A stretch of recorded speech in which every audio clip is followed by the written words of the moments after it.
Bonjour everyone, Pantoufleee here today for a new video in which we're gonna take a look at the Scepter. I'm gonna give some of my opinions and what I think Wargaming should have done with the tank to make it perfect, but they didn't.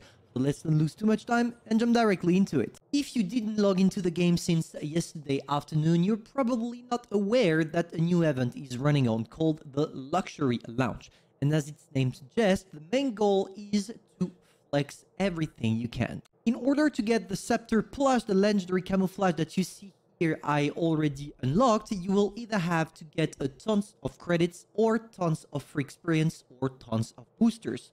Personally, you see that right now I have 5 million free experience. And if I'm not mistaken, this tank cost me around 3 to 4 million of free experience in order to get the tank plus the legendary camo. So the first thing I'm kind of disappointed about concerning that tank is how poor the legendary camo is compared to the cost. Because it's literally just reskinning the tank in blue and that's it. Nothing else. Which kind of sucks because it doesn't even give us, with this tank, the 5% camo rating that we used to have when we are equipping camos. So maybe the whole goal for this is only to get the tank with the either the blue or the red one. It doesn't change anything in battle, but I don't know, it kind of sucks that they didn't even bother adding something else, making more flex. I don't know, making it even more golden, even more shiny. I mean, goddamn, it's a flexing tank, so Wargaming, please give me my flex, you know? The second thing I'm disappointed about is that between the Scepter and the M3O, there is literally zero difference on the statistics. The main and major thing being that the Scepter, unlike the regular Tech 3 tank, is equipped with the reverse tracking mechanic, which is the one that allows you, even when you're tracked, to go back to safe cover. So it can save your ass from time to time, but to be honest, it's not necessarily something that justifies the cost of the Scepter. Maybe that the cost is justified by the credit coefficient this tank is featuring. Because here is the biggest problem with the Scepter. You would expect something that is made of gold and diamonds to have a crazy credit coefficient. Kind of the same way that the Type 59 gold is working in World of Tanks PC. To give a little bit of context, the idea of a flexing event in which you can unlock a tank that is gold and shiny and that will allow you to make tons of credits is not something new. At first, it was implemented in World of Tanks PC on the Chinese server in the aspect of the tank you're seeing right there, called the Type 59 Gold, which is a regular Type 59 that has a legendary camo that makes it all golden everywhere. But the main spec about it is that it had 5 times a bigger credit coefficient than the Lover, which was period the highest credit coefficient, which means that with this tank, when you did 3k damage, you would get around 500,000 credits every single game. It was just the best tank to farm credits, and I don't know why, but when I saw the Scepter, I thought, hey, maybe Wargaming is going to do something like that as well, but as they are kind of making it play, because if you have enough billions of credits or free experience, you could get it for free. But maybe they will do something like making it the biggest tank in terms of credit coefficient at tier 8. I mean, it was logical when we take a look at what this tank is made of, right? And no, they didn't. It's just a lame reskinned M3O featuring the reverse.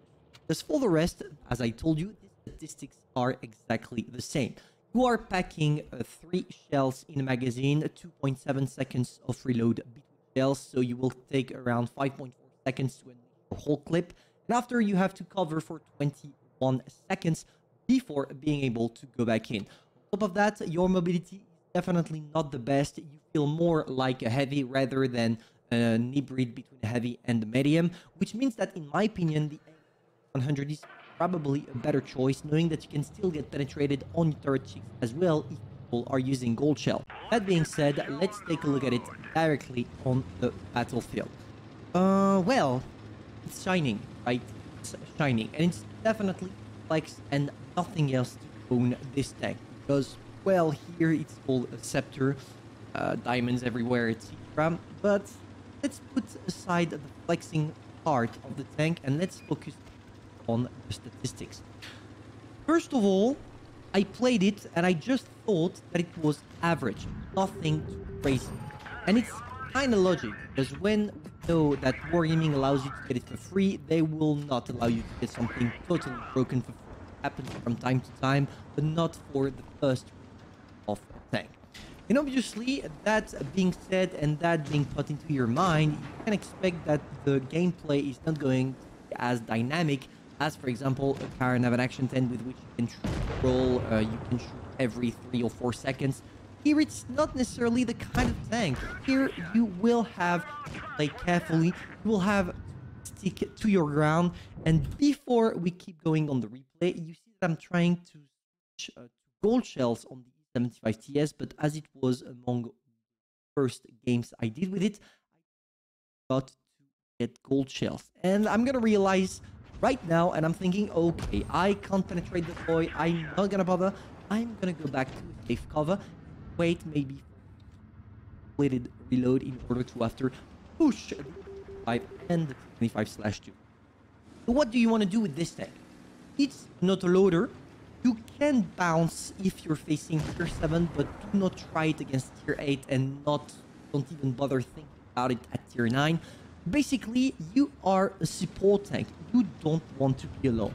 And here, even if many of you are probably gonna say that I'm alone, when you take a look at the map, I am not. Yes, I'm in first line, but being in first line doesn't mean not playing as support, because I had the 2 tank destroyers in the back that were sniping, and this prevented both 75 and the 25 to push me. And this is the exact kind of thing you need to always think about when you're playing with this kind of tank. You want to make sure that it's either you can push completely alone because you have enough shells to kill all your opponents. This is what happened here, for example, 75 TS and the RHM.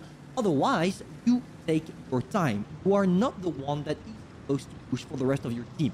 Except if, like it's the case right now, you are the only heavy tank, you're facing only tier 7, and well, you have to go in, because otherwise you're gonna lose.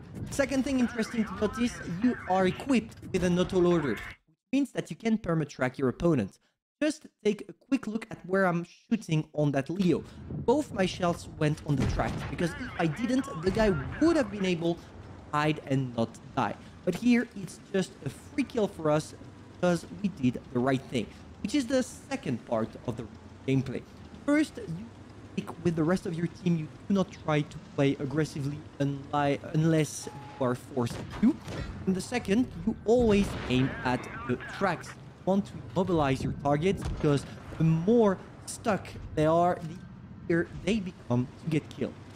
And here you see that I'm not shooting. Why am I not shooting? Because I was expecting the 30-75 to try something and to steal my medal, and I do not wanted that to happen. I waited for him to reload his clip, and as soon as he started reloading, I killed the guy, allowing me to get my mighty pull medal.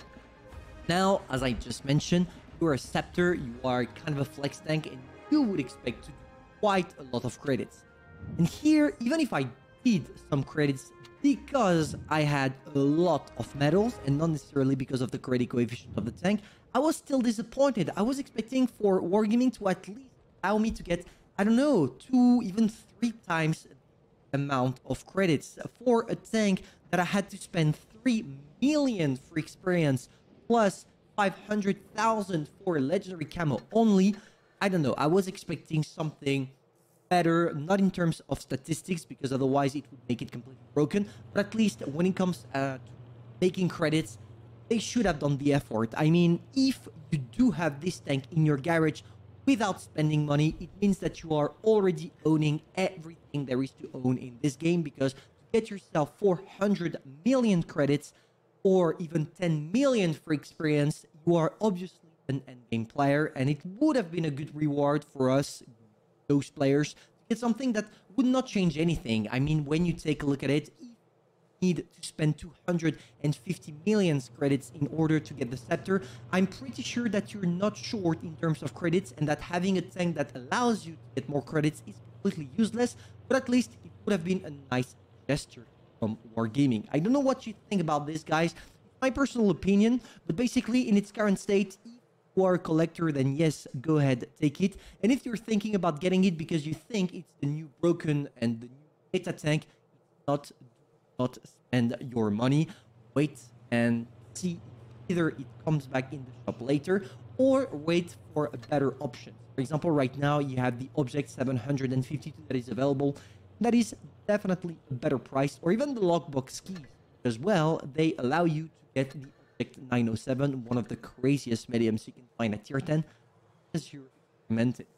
Well, this is my overall review of the Scepter. I'm sorry there was only one replay, but I don't think this tank deserves more because there is nothing else to say about it. It's just lame and it's not even making credits. Yeah, I think this is a no from me and it should be a no from you. So hopefully you enjoyed, guys. If that's the case, feel free to subscribe, like, and share. And personally, I'm going to see you soon for a new video. Bye.